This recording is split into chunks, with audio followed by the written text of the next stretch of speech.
સહજાત્મ સ્વરૂપ પરમ ગુરુ, અસાધ્ય રોગ, જીવલેણ રોગ, બાળ મરણ કે કમોતે મરણ. આ સંસારમાં જીવ સાથે જે કંઈ પણ બને છે તે તેના પોતાના જ બાંધેલા કર્મનું પરિણામ છે. એકનું કર્મ બીજો ભોગવે એવું અહીં થાય નહીં. બાંધ્યા બિન ભોગતે નહીં, બિન ભોગત્યા ન છૂટાય, આપી કરતા ભોગતા આપી દૂર કરાય. કોઈ કોઈને સુખ કે દુઃખ આપી શકતું નથી. જીવ પોતાના જ કર્મોનું ફળ ભોગવે છે, પણ પોતાના વિભાવથી તે નિમિત્ત બન્યો, કર્મ બાંધ્યા, હવે ભોગવે જ છૂટકો. તો ભૂલ કોની? ભોગવે એની ભૂલ. વિતરાગ વિજ્ઞાન પાસે આ અંગે વ્યવસ્થિત ખુલાસા છે. કારણ વિના કાર્ય સંભવે નહીં, કારણ વિનાના કાર્ય તે શુભાશુભ વેદ્ય.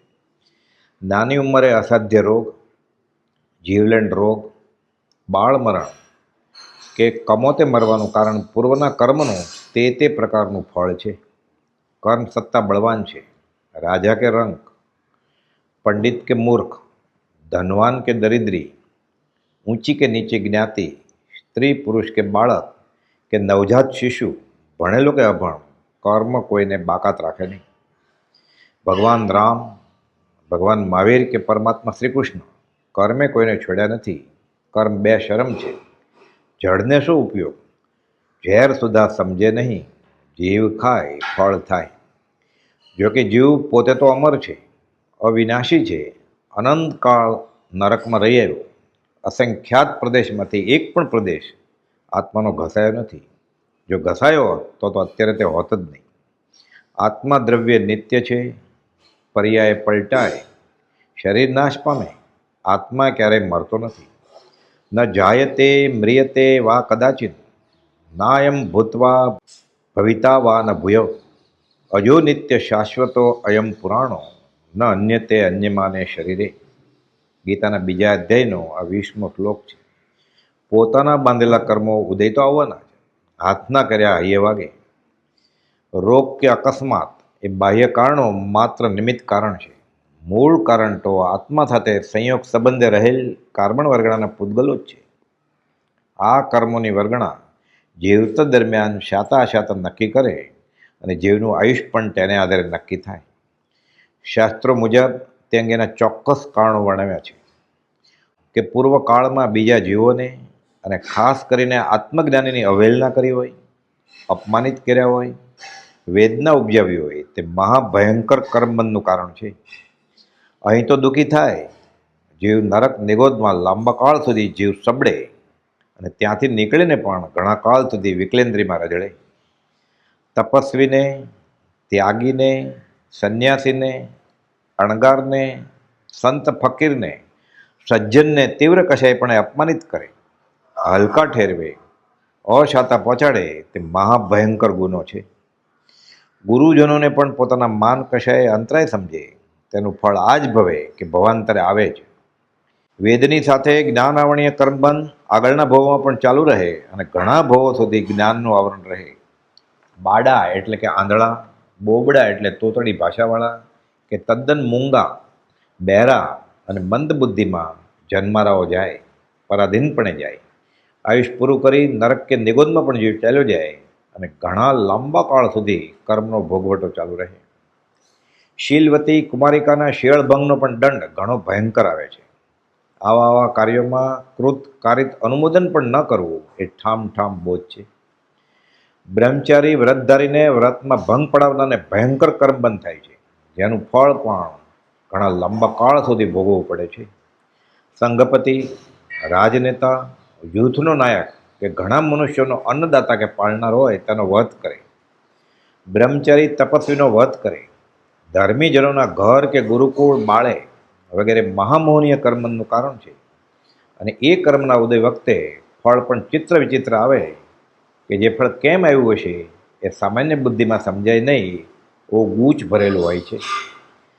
હળુકર્મી જીવો, સાધક, સજ્જન, સરળ જીવોને લોભના મેરે છેતરે તેનું ફળ પણ આવું જ આવે છે. મનુષ્ય કે નાના મોટા પશુ પંખી કે જીવોને શારીરિક કે માનસિક પીડા આપવી, નિર્દયતાથી ક્રૂર કે ઘાતકી વર્તન રાખી વર્તવું હિંસા કરવી, આવા આચરણથી આવા પ્રકારના તીવ્ર કર્મ બંધાય છે.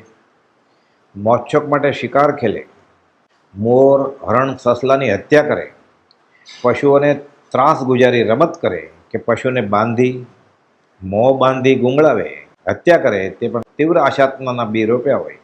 તેથી યથાકાળે ઉદય આવશે અને આકરા ફળ આપશે. અમુક વખતે આ ભવે જ તેનું ફળ આવે.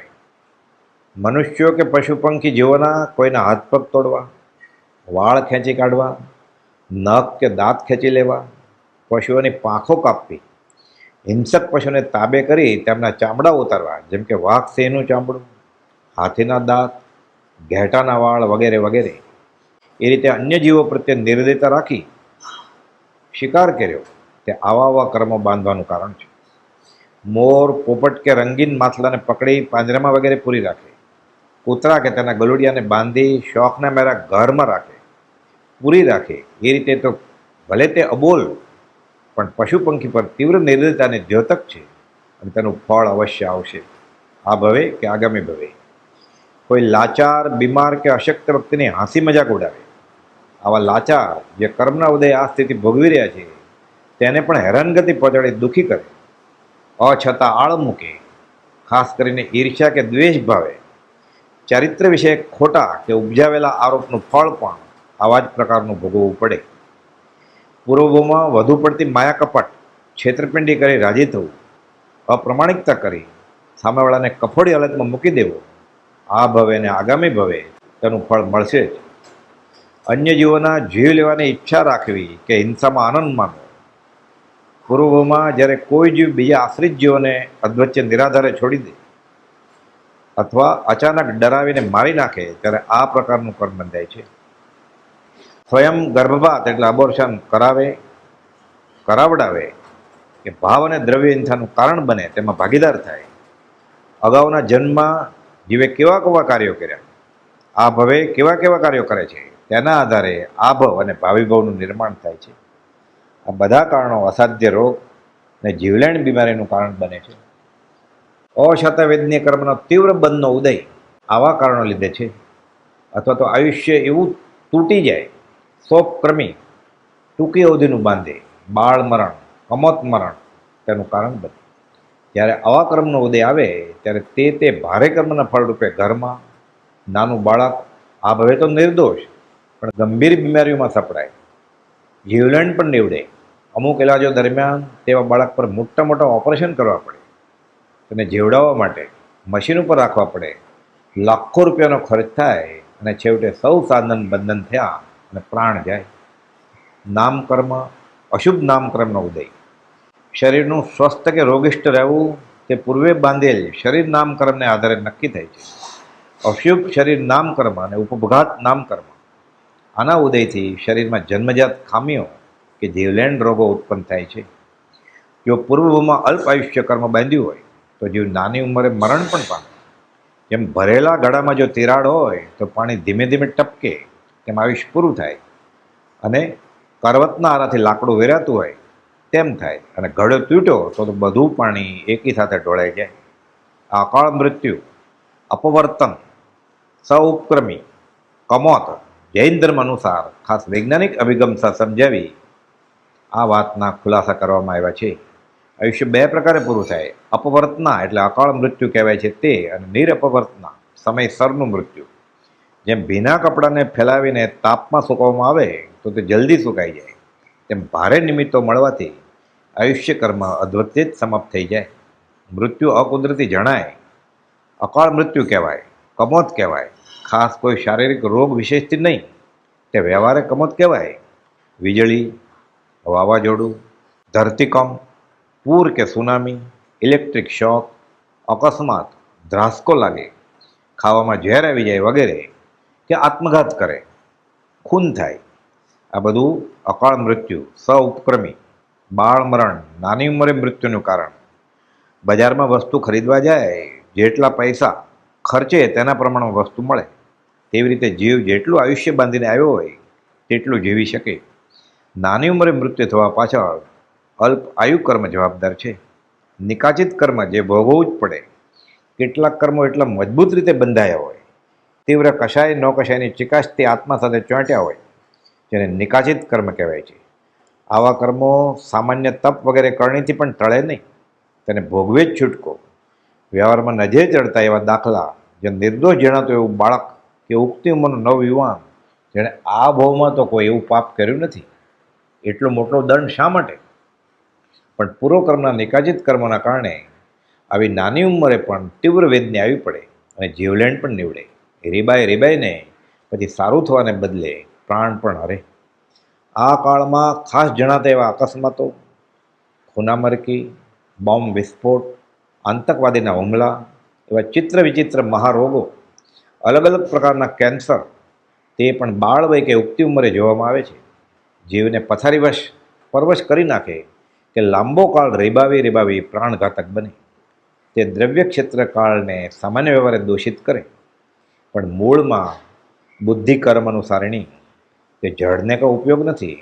જીવ ત્યાં જઈ નિમિત્તને પકડી ફસાઈ પડે અને કર્મફળ ભોગવે. જીવ ચિંતા કરે, કંટાળી જાય, જુગુપ્સા કરે, પણ ભાગે ક્યાં? 14 રાજલોકમાં કર્મ 2 ડગલા આગળ ને આગળ. સંભાવે સહન કરી લે, નવા કર્મ અટકે, પૂર્વની બળવાન નિર્જરા થાય. નવા કર્મો બંધાતા અટકે અને પૂર્વની બળવાન નિર્જરા થાય. સહનશીલતા સિવાય બીજો કોઈ ઉપાય નથી. છેવટે મન મારીને પણ માનવું પડશે, મનાવવું પડશે કે એ જીવ કોઈનો દોષ નથી, પોતે જ કર્મ બાંધ્યા છે, તો એ ભોગવીને છૂટો થા. તે થવા રાજશરણ, રાજ આશ્રય એ અનુપમ સાધન છે. એ રાજ એક તારો આધાર. ત્રિપુષ્ટ વાસુદેવના ભવમાં શૈયા પાલકને કાનમાં શીશુ નાખ્યું. ચરમ તીર્થ પ્રતિ ભગવાન મહાવીરને છેલ્લે ભવે કાનમાં ખિલ્લા ઠોકાયા. ધૃતરાષ્ટ્રને અંધાપો અને 100 પુત્રોનો વિનાશ. પૂર્વમાં મનરંજન અર્થે હંસની આંખો ફોડી અને હંસના 100 ઈંડાઓને ફોડાવ્યા. તે કર્મ ઉદયમાં આવ્યું. પોતાના સોતેલા પુત્રને માથે દ્વેષ ભાવે ચૂલેથી ઉતારેલો રોટલો સીધો માથે મૂકી દીધો. ગત સુકવામને એ કર્મ ઉદયમાં આવ્યું અને માથે અંગારા ભરાયા. દીક્ષિત સાધુ પરિગ્રહનો ત્યાગ હોય, મહાવ્રત છે, કમરનો દુખાવો મટી તો ગયો, છતાં શ્રાવક પાસે માંગી લાવે કમરપટો પાછો આપવાને બદલે મોહભાવે સાથે રાખ્યો.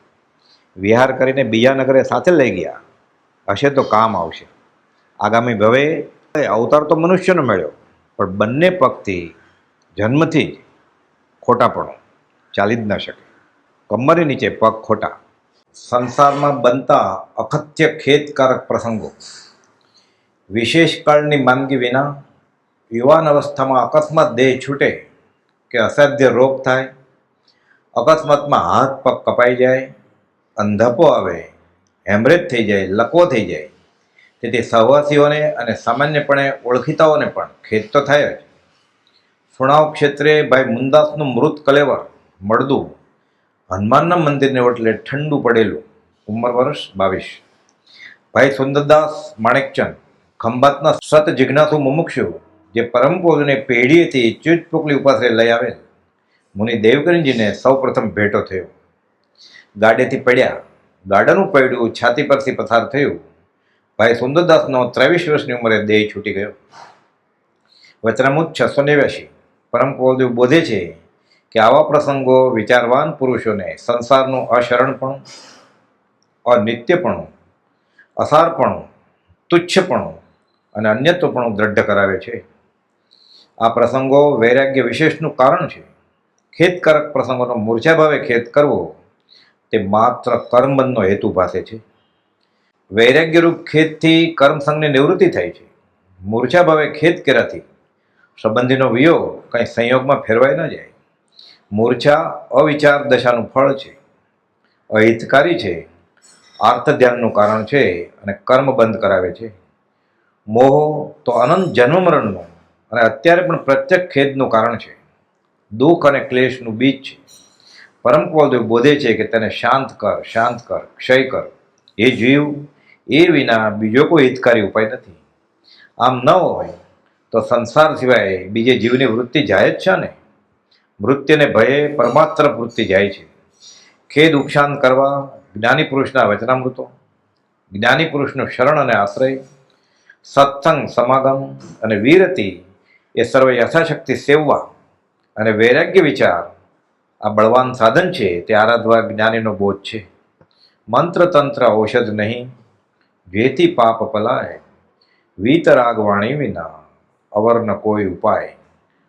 કર્મો કરેલા આપણે ભૂતકાળમાં જન્મ લઈ તે કર્મનું ફળ ભોગવ્યા વેણ બીજો કોઈ ઉપાય નથી. આ એ ઠસે, પાપ ભીરું બને, પાપથી જીવ પાછો હટે. તો હવે કરવું શું? પરમ કૃપાદેવ 530માં બોધ્યું છે કે અજ્ઞાન ભાવથી કરેલા કર્મ પ્રારંભ કાળે બીજરૂપ હોય વખતનો યોગ પામી ફળરૂપ વૃક્ષ પરિણમે છે. અર્થાત તે કર્મો આત્માને ભોગવવા જ પડે છે. જેમ અગ્નિના સ્પર્શે ઉષ્ણપણાનો સંબંધ થાય અને તેનું સહેજે વેદનારૂપ પરિણામ થાય છે, તેમ આત્માને ક્રોધ વગેરે ભાવના કરતાપણાએ જન્મ જરા મરણ આદિ વેદનારૂપ પરિણામ થાય છે. આત્માને ઓળખવો હોય તો આત્માનો પરિચય થવું, પર વસ્તુને ત્યાગી થવું. પૂર્વના અશુભ કર્મ ઉદય આવે વેદતા જો હવે શોચ કરો છો તો એ પણ ધ્યાન રાખો કે નવા બાંધતા પરિણામે તેવા તો બંધાતા નથી. વચનામૃત 85. આચાર્ય અમિત ગતિ મહારાજના સામાયિકના પાઠમાં આવે છે તેમ કર્મો કરેલા આપણે ભૂતકાળમાં જન્મો લઈ તે કર્મનું ફળ ભોગવ્યા વેણ માર્ગ એકે છે નહીં. પરનું કરેલું કર્મ જો પરિણામ મુજને કરે તો મુજ કરેલા કર્મનો અર્થ કાંઈ નવ સરે. મુજબ બુદ્ધિના વિકારથી કે સંયમના ભાવથી બહુ દુષ્ટ દુરાચાર મેં સેવ્યા પ્રભુ કુબુદ્ધિથી. કરવું હતું તે ના કર્યું પ્રમાદ કર્યા જોરથી, હવે સૌ દોષ મુક્તિ પામવા માગું ક્ષમા હું હૃદયથી. મન વચન કાય કશયથી કીધા પ્રભુ મેં પાપ બહુ, સંસારના દુઃખ બીજ બહુ મેં વાવ્યા અરે હું શું કહું.